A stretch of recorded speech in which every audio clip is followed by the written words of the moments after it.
Hello, welcome to Books in the Biz, a podcast that looks at both the financial and operational sides of success. Please welcome our hosts, Dan Paulson and Richard Veltre. Dan is the CEO of Envision Development International, and he works with leaders to increase sales and profits through great cultures with solid operations. Rich is CEO of the Veltre Group and a financial strategist working with companies to manage their money more effectively. Now on to Hello again, Alice. Welcome to Books in the Biz. We're still trying to figure out our technology. Rich, how are you doing? I am good, Dan. How are you? I'm doing wonderful as we approach this holiday season. It's kind of nice, kind of getting closer to Christmas time. However, it is a little bit cold up here in the Great White North. I don't know how it is out in New York. Are you experiencing? 20 below here, my friend. 20 below here. You beat that. No, You we got don't me. have that. We don't have that. All right. Well, I wanted to bring in a guest today. So we have Patrick McAdams. Pat, how you doing? I'm doing great, thanks. It's Good. pretty cold here, too. I know you're up near the Madison area. I'm near Milwaukee, and Yep. I woke up to 2 below zero this morning. So. Oh, lovely, lovely weather. So the only thing I can think of that would warm us all up is money and selling Yes. businesses and buying businesses, and for us working on businesses so they can help make more money on selling their businesses. But that's kind of why I want to talk to you, because you have a background in that, and you also have a background, pretty unique background, actually. So I wanted to kind of learn a little bit more about what you do prior to buying and selling businesses. Well, I grew up in a family of entrepreneurs on both sides of my family. My mom's dad, he owned a small structural engineering firm, and then my grandfather on my dad's side was in the grocery business. My great grandfather started as a small little butcher shop, and my grandpa took it over. And then between he and my aunts and uncles, they grew it to 7 very large stores, and they sold back in 2005. So I worked for them for a while. I spent 7 years in corporate America doing IT work and hated every minute of it after growing up in a small business and, having a lot of independence and, just being in a family business is way different than being in corporate America. So I started looking for an opportunity. And my wife and I bought a budget blinds franchise, ran that for about 14 and a half years. Finally got sick of just the overall general business. It's a tough business when you're doing the sales day in and day out, and you're working, anywhere from 70 to 90 hours a week.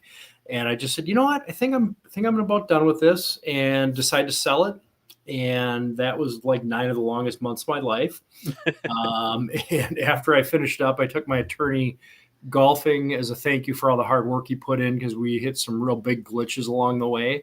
And after we were done, I said, Chad, is there an easier way to sell a business? And he said, yeah, you could have hired a business broker. I'm like, well, why are you telling me that now?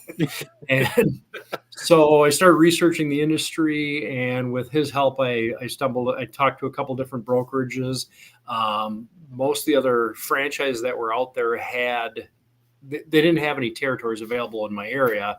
And I stumbled across Murphy Business Sales, and they're based out of Clearwater, Florida. And I started talking with them, doing my research. And after going down and meeting with the corporate team with my wife, I said, yeah, this is going to be a really good fit for me. So we pulled the trigger, and I think it was October of 2019, went to training, came back, and then COVID hit. So my first 2 years in business brokerage were not a very good experience, but here I am today making it, and I really enjoy the business. So. Well, you survived. That's good. So are you a partner in the business, or is this a franchise as well? How is this structured? So we're a franchise, and Murphy Business has about, I'm going to say about 150 offices nationwide. We have around 275 total brokers. So what they do is they provide ongoing support for us. They've got a pretty good business model in terms of they've got really good training, really good marketing, and they just have a really good process for helping us find and identify good businesses, onboarding them, and then getting them sold. Got it. Good. Rich, I'm sure you are full of questions since you're the finance guy. I'll let you take over from here. So So you're as a broker, is there any particular industry you focus on? Do you know? No, I get that question a lot, Rich. And really and truthfully, what I do is I look for good cash flowing businesses. And if you're making money, you have, I usually tell or business owners if they have at least 5 to 6 employees that are there, that are good employees and that will stay on with the business, that we can most likely find you a buyer. The ones that are really tough are obviously businesses that have no cash flow. They're breaking even or they're losing money. I actually just got off a call with a lady earlier today that she owns a unique business in the wedding industry. And she hasn't actually run the business in 2 years due to some health issues and stuff. And I'm like, so what do you have to offer? And she's like, well, I've got inventory and machinery. I'm like, well, I don't know what to tell you. What I'll tell you is I don't typically do like gas stations, hotels, convenience stores. And I also, if you have a business where you're putting a lot of cash through the business because you don't want to pay taxes, it's going to be really hard to sell. Right. Okay. So industry agnostic, but if you have a good solid business with clean books and records and you've got a good reputation, you've been in business for, I'd say 5+ years, I can probably help you find a buyer. Okay. Any trends that you're seeing as far as,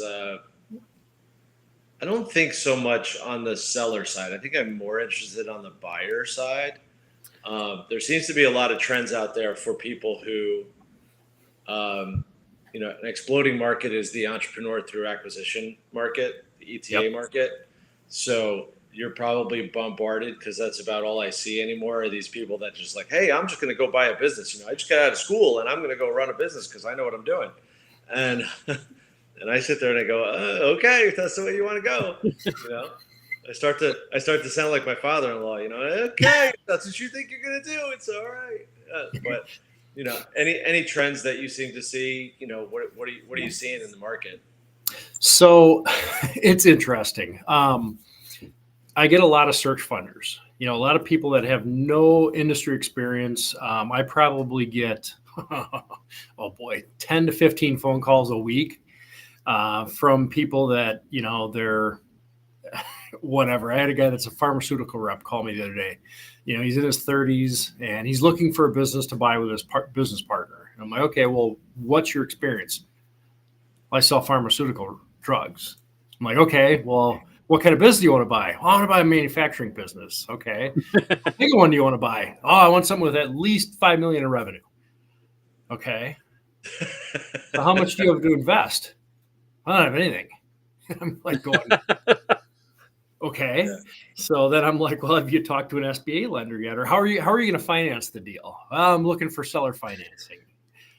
And, I kind of chuckle because I'm like, okay, let me ask you a question. I'm like, so if you owned a business and you had somebody coming to you that has zero experience whatsoever, and they want you to seller finance like 95% of the business, what would your answer be? Well, I tell them to go pound sand. And there's your sign. And I'm like, okay, well, there's your sign from God. So, wow. So we get a lot of those. But we also get, I'm seeing more people that are calling that have corporate jobs that are, older, like me, 50 years old, that want to get out of corporate America. Maybe they've been in it for a while and they're looking for a change in their life. And so what they're doing is they're trying to find a business that matches their skill set. I've got a gentleman that was in the automotive manufacturing industry for a long time, and he's looking for something in manufacturing. It doesn't necessarily have to be in automotive, but something along those lines. He's got experience in it. I've got a couple of people that just have really good management experience, and they're looking for like a B2B type of business where they can, do some sales, manage their workforce, manage clients. So I'm seeing more people like that coming out of the woodwork. And I think with now that the election's over and that interest rates are starting to come down, because we were seeing interest rates were so high that it was really hurting business valuations. And so it was keeping people from buying businesses, number one, and then number two, people wanting to sell businesses because, if your business was worth, let's say $1 million 3 years ago, with interest rates, that value dropped, there was a direct correlation with the interest rates. If you had an interest rate prior with SB that was 6%, now it's 10%, that's going to hurt your bottom line. Yeah. And so we're starting to see more buyers that way they're looking to get out of corporate America. They've got good experience. And I think that there's room to find businesses for those people. And then there's also private equity's dipping down a little bit lower into business purchases. I was just talking to a broker the other day that he sold a business with only I think it had $320,000 in EBITDA, and he had a private equity firm buy it. And the reason being is that it was a good add-on to their business. It was, it was going to complement something they have, and they could see the long-term potential of marketing it and, growing it, because the owner the owner was tired. He was old. He didn't have the gumption to go out and try and grow the business anymore, which, that's one of the things that we see with a lot of sellers, that they're coasting. They're not doing anything to improve their business or grow it. They're just, they're making a couple $100,000 a year and they're happy with it. Right. So you mentioned VC and PE. Are they back in the market? I mean, there was a long time there where it seemed like, I wouldn't say they were out of the market, but the percentage of the deals that they were doing was really vacant. They were missing. They just weren't coming in and putting the cash in. It was almost like they were stockpiling cash. And at some point, everybody expected that they were going to come in and just kind of flood the market again. And I haven't seen it, but I'm curious from your side. No, I haven't seen it either. And from talking to other brokers, we haven't seen much of it either. However, there's a lot of sentiment that coming in 2025, we're going to see them starting to slowly re-enter the markets and start to invest in small companies, anywhere from, let's call it, 3 to 5 million in revenue up to 25 to 30 million in revenue. I think, you've got a lot of money there. You've got a lot of people in the private equity side that they've got to get a return on investment for their investors. And so what are they going to do with that money? And I think as we get more clarification politically next year, I think that's going to help. The one thing that worries me is if you look at the automotive world and you see car sales are starting to slow down. People aren't buying as many new cars. You see, just in general, the economy seems to be. It's not sputtering, but it's not cranking either. It's just kind of going along right now. And I don't know what's going to happen with the manufacturing engine in our country right now, because I think I've got customers that make small little parts for the automotive industry, and they're slow right now because the automotive manufacturers don't need parts because they're not selling cars. So I don't know, PE loves manufacturing, all different sizes and sorts. And so I don't know if they're going to be looking into other industries. Then I just read a report on, it's a website called Axial, and their deal making website. And they actually talked about how a lot of deals that are being done right now are in technology, healthcare, and business services. Okay. Yeah. I don't know where it's headed. I mean, literally still, I'm not seeing any change, right? The U.S. economy is driven by the U.S. citizen, by the individual consumer, right? Mm-hmm. I mean, I think it's like a high percentage, like 70, 75%, something like that is driven by the U.S. consumer. And all of those things you just mentioned are things that scare all of us, because we look at it and go, if they're not buying, it's because they're not making enough money. Yeah. It's, they're not buying because there's some other impediment, which interest rates is still, a ridiculous number. You wake up the next day and your credit card, percentage is 39%, and that's on a good credit rating. So yeah, you're sitting there saying, well, I wouldn't put anything on there either. Well, that and car prices are now, I think the average car price is $55,000 or $45,000, one of those two. Either way, try and get one, that has any options for that. And most of the cars they're selling are fairly well optioned. Plus, I think, financing for them, even though the interest rates have come down some, I don't think they've changed a whole lot on financing a car. They're still pretty high, and they're just starting to come out with incentives to get people to buy again. But I mean, in my opinion, they push too hard on electric.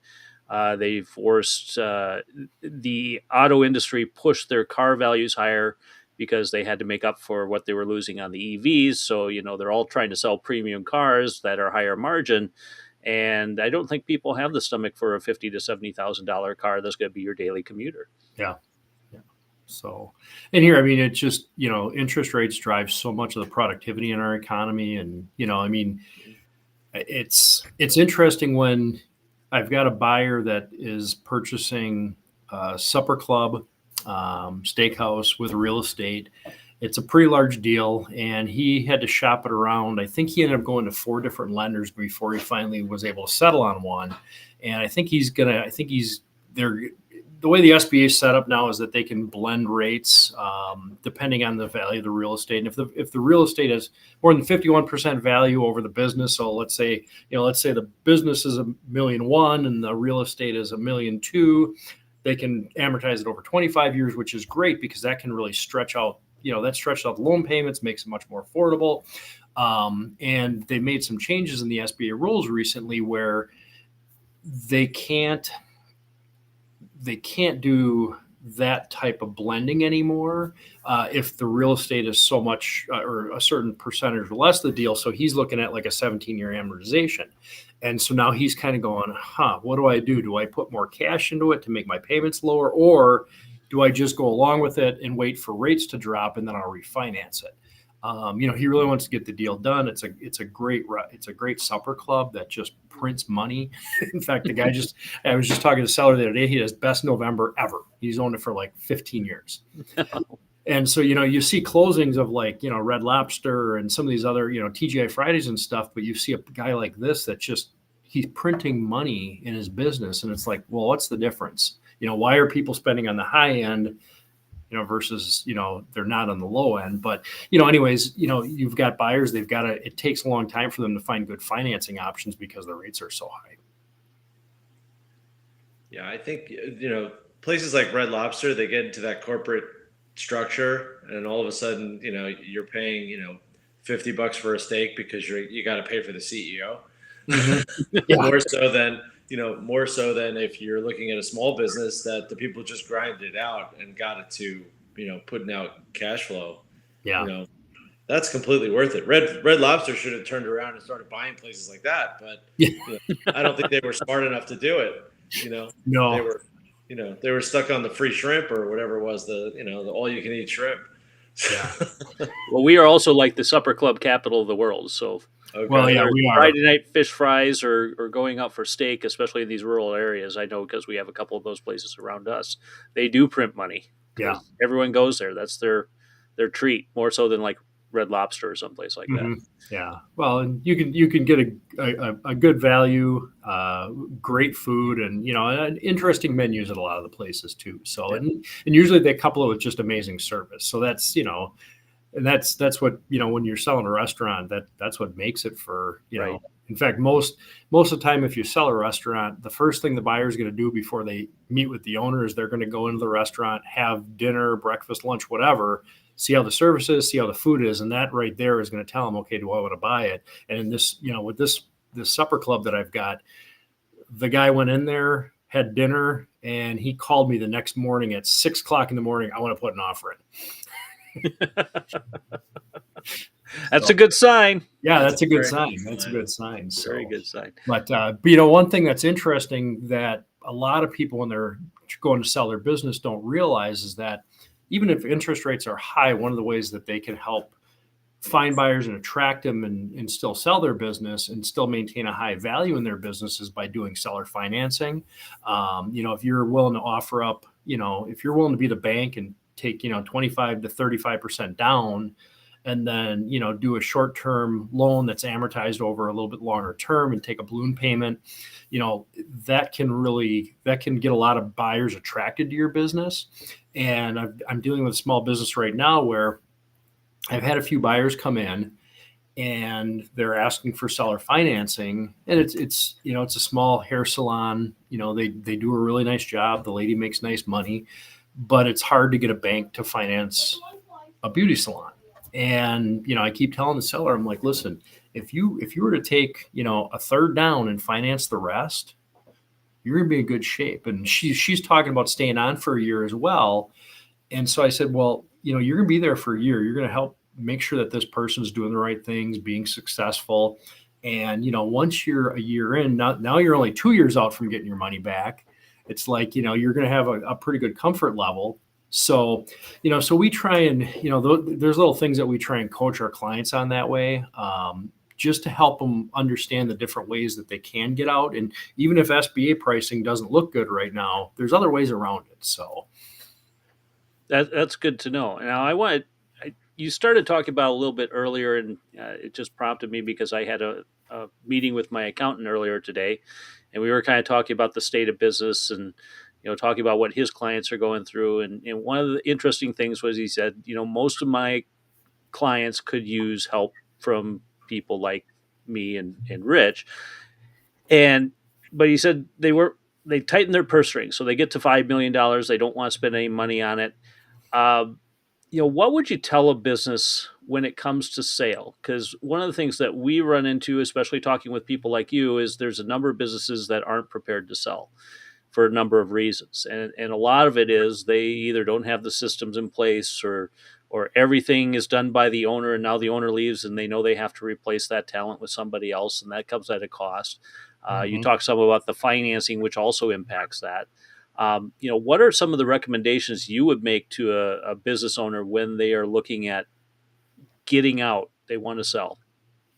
Well, the first thing that, we talk about a couple of different things, and what drives value in a business is number one is cash flow. Cash is king. Right. The more cash flow that the business is generating, the more buyers you're going to attract. But you can have two businesses that are similar, making the same amount of money, but let's say business one is just, they don't have good books and records.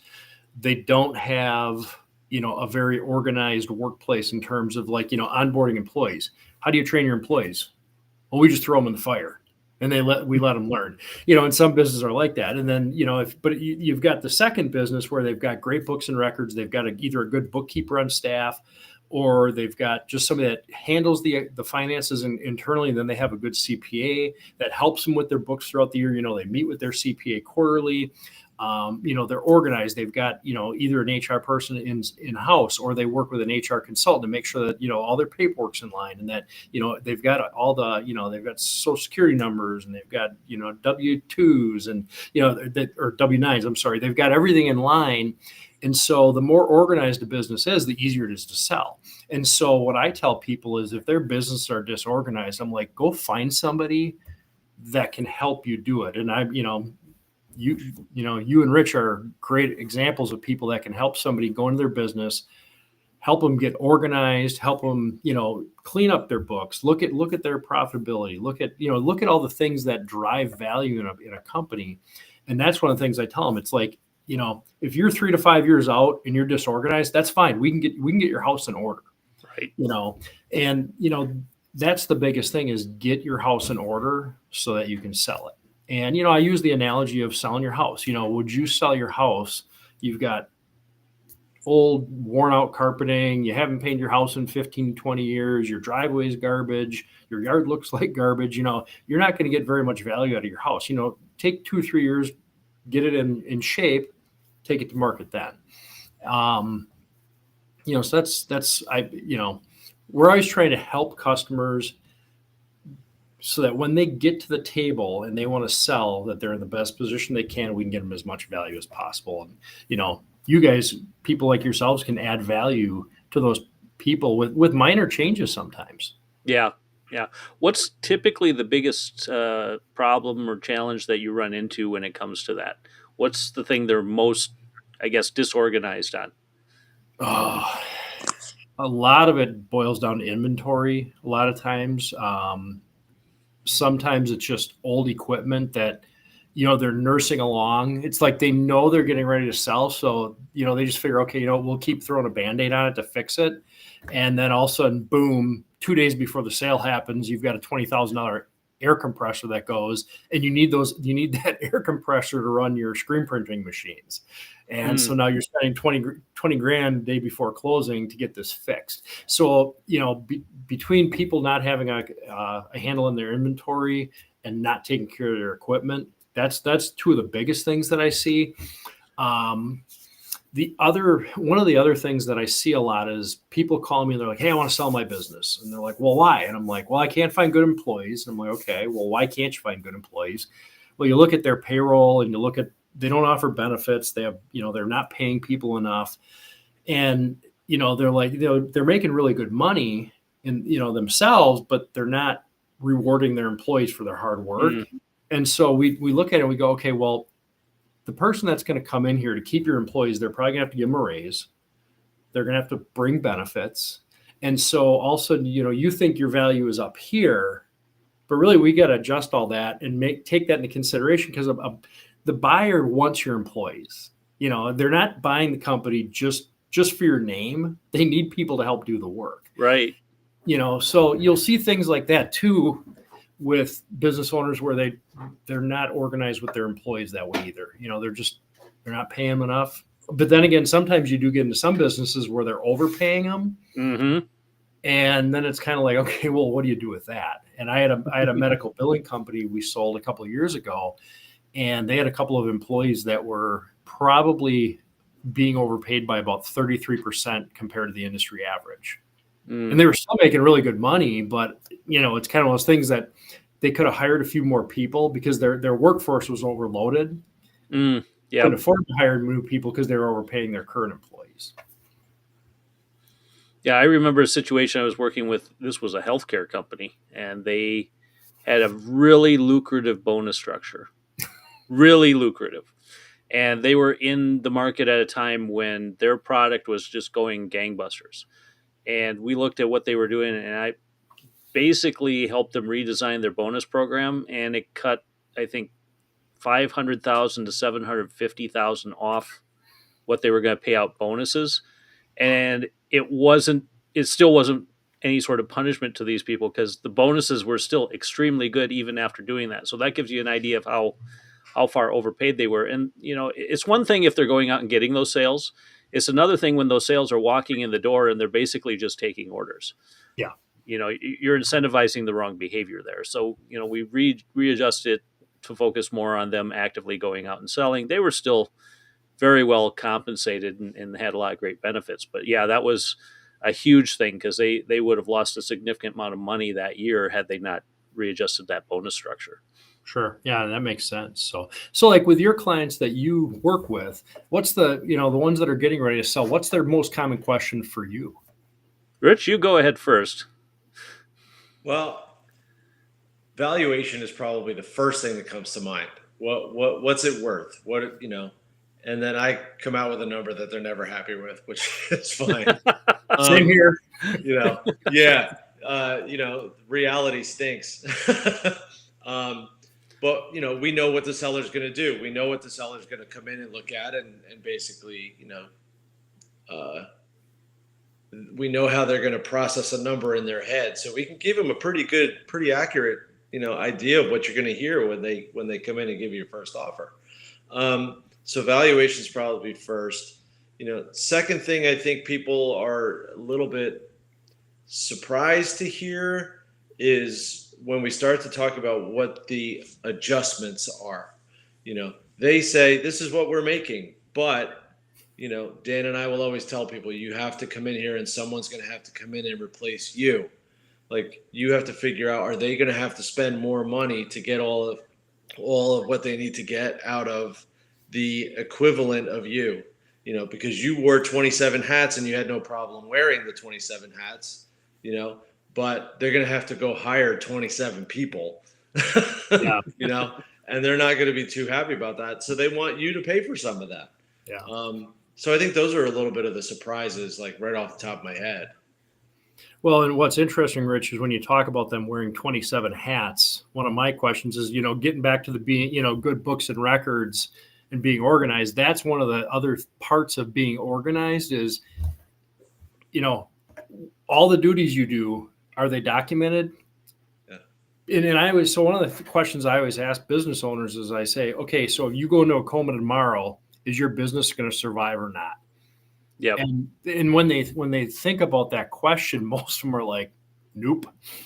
And so, because I said, because your wife probably isn't involved in the business. They don't have family involved. It's usually them. I mean, sometimes there's family involved, but a lot of times those business owners, you know how they are. They've got their hands on everything and they don't relinquish a lot of control. And so if something happens and they're gone, how is their work going to get done? And so that's one of the things that I always tell business owners, like, listen, start thinking about what you do on a day-to-day basis. Start writing it down and keeping track of it, because that's what you're going to have to train the new business owner on. And it's funny because I had a lady that I sold her business.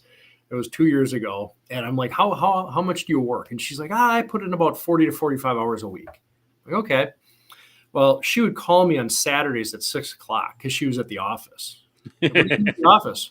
Oh, I got to get some work done, blah, blah, blah. I'm like, I thought you only worked 40, 45 hours a week. Yeah. Well, and so that she, I said, here's a spreadsheet, start filling out. I said, I want a week's worth of recording of how much time I want every, you spend 15 minutes doing this. I want to know, because I said, you've got to think about that. Cause she couldn't really capture for me what she's going to have to train the new owner on. And it was funny because by the time she was done with that spreadsheet, she had put in like 67 hours that week. And that's more common than normal. Oh, very much. In fact, usually, we always say in our industry that sellers have secrets and buyers are liars. And sometimes it's not so much that the sellers have secrets, but there's things they don't think about, and how many hours they work, because they don't think about, okay, I'm sitting on the couch at home with my wife. We're kind of watching TV and I'm doing emails, or I'm looking at a sales, an RFP, or I'm putting together an RFP or whatever. And they don't think about all that time that they're actually spending working on it. And we had a business owner last year that owned a grading and excavating company. And, I work 40 hours a week. And he's like, and I'm like, well, what do you do during the week? He's like, well, I do all the sales calls. I do all the bidding. I do the scheduling. I do the dispatching. I do this. I do that. I do that. I'm like, boy, that sounds like more than 40 hours a week. I said, either that or you're really efficient. And he had no computer systems in place whatsoever. He was all paper. I'm like, I think you really need to rethink that. And, think about how many people do you need to replace you? And so he comes back to me about 2 weeks later. He's like, yeah, I think I'm going to probably need to hire 2 people to do some of the stuff that I do. So, and then in here, being a small business owner, working, in my family's business, I mean, my family was the same way. We wore a lot of different hats. And there's nothing wrong with that as a business owner. That, that's great. That's one of the ways you grow your business. That's one of the ways you get ahead. But at some point, you've got to step back and you've got to work, on your business versus in your business. And that's why, once again, working with, you and Rich, Dan, can be very advantageous, because you can help those people understand. You can help them back away and figure out, okay, what can I outsource to other people in the organization, so I can step back and so I can go on vacation for 2 or 3 or 4 weeks and not worry about the business. And in the beginning, they don't think they can outsource any of it. So, you ask the question, well, what do people ask us? Well, Rich still asks more of the finances. I get that question too, but I get more of, I want to get X out of my business. That's what I think it's worth. And, I was talking with somebody yesterday and he was kind of asking a question, well, how do they come up with that number? I'm like, well, that number is what they need to maintain their current lifestyle if they're not doing the business anymore. Yeah. That's really where that number comes from. And then they do some rudimentary math based on their profit and loss statement and say, well, it should be worth this much. Yeah. But the second thing that I often get asked, or get told anyway, is I'm burnt out.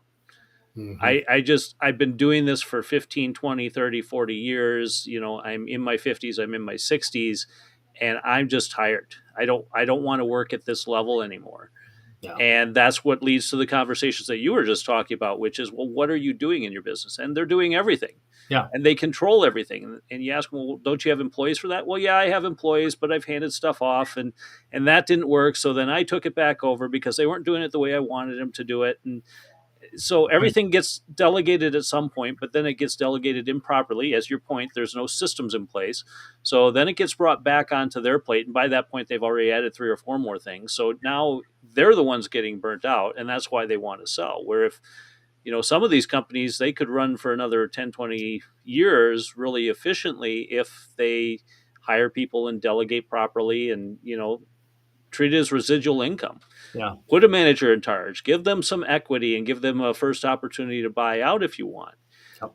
But build up your workforce so that way you could step back and you could take a month-long vacation. When you come back, the place will probably be running better when you're gone than when you're here. So that's always the challenge you try and get, across as a point to these guys, because they're so used to doing things one way. And that mindset of, well, this is the only way I know how, or this is the only way it can be done, is the fallacy that they seem to get stuck with. Yeah. Well, that's just it. They only know one way, and they don't, unless they have somebody come in from the outside and say, hey, have you ever thought about doing it this way? Right. Or why? And like what I'll ask people is, well, why are you doing it this way? Mm-hmm. Because, buyers, because sometimes I've sold a couple of daycares, and each daycare that I've worked on does things differently. They've got some commonality, obviously, because they have to with, they're taking care of kids and stuff. But it's amazing how you can have two businesses. They're doing the same amount of revenue. They've got almost the same amount of profitability, same amount of kids, but they do business two totally different ways. And so it's like, well, why do you do it that way? Well, I've always done it that way. Is there a better way to do it? Especially when dealing with kids running around everywhere. Yeah. But that holds true in every business. I mean, it's True. Amazing. I just laugh when I talk to business owners, and you see what they're doing. And some of them, honestly, and you guys have seen this, I'm sure, some business owners are successful in spite of themselves. Mm-hmm. And it's like, what's your secret sauce? Well, I don't know. Okay, well, you got to think about what that secret sauce is, because when you sell your business, you're going to have to tell the person you're selling it to what your secret sauce is. And I tell business owners, they're like, well, how are you going to sell my business? I'm like, I'm not going to sell your business. I said, what I'm going to do is I'm going to market your business. I'm going to find you a great buyer. I'm going to bring them in. You're going to sell the business to them. You've got to, I said, I'm like a fishing guide. I'll get the fish on the hook for you, or I'll find the fish, but you got to get in the boat, because they said, you're the best salesperson for the company, because you've got to make them fall in love with what you do. And it's funny, because I've turned listings down that would have been lucrative, that would have been great success fees. But I'm like, this business owner won't be able to get out of their own way and sell the business. They won't be able to make the buyer fall in love with the business. And that's what they have to do as a business owner, is make that person coming from the outside fall in love with the business. Yep. None of them want to see that they've got to do more work. Yeah. Just to make payroll. Yeah. So it's an interesting dynamic when you've got buyers and sellers, and, because the buyers, they want a certain thing and sellers want a certain thing. And I think one of my favorite things is part of the process. The whole negotiation of it is so much fun. And, you've got a buyer over here that wants this, and you got a seller over here that wants this, and you've got to get them towards the middle.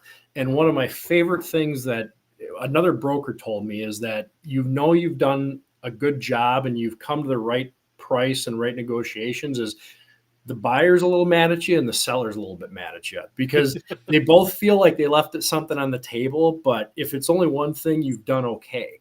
And, I've had that after transactions where the seller's like, gosh, I wish I could have gotten an extra 10 grand, or the buyer's like, God, I wish I would have gotten 10 grand off it, or whatever. I'm like, well, what's funny is the seller told me the same thing. And so, you guys, you're at the perfect price then.